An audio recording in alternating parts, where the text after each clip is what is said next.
வணக்கங்க. பேங்க்ல இருந்து வரேன். வணக்கம். வாங்க வாங்க. குமார் அண்ணே சொல்லியிருந்தாரு, இந்த ஃபார்ம்ல மட்டும் ஒரு சைன் போட்டுங்கய்யா. வாங்க தம்பி, போய் டீ சாப்பிட்டு வந்துருவான். பரவாயில்ல, இருக்கட்டுங்கய்யா. இப்பதான் குடிச்சிட்டு வந்தேன். இங்க ஒரு கையெழுத்து போடுங்க. அந்த மைட்டப்பா கொஞ்சம் கொடுங்க. ஐயோ, மறந்து வச்சுட்டு வந்துட்டேங்கய்யா. ஒன்றும் இல்லை, உங்கள் பேரை மட்டும் அப்படியே எழுதிருங்க. அது தெரிஞ்சா ஏன் தம்பி உங்கள்கிட்ட மைட்டப்பா கேட்குறேன்.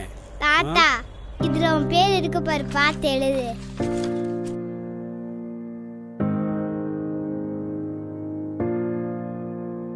உனக்கு உன் பேரு கூட எழுத தெரியாதா?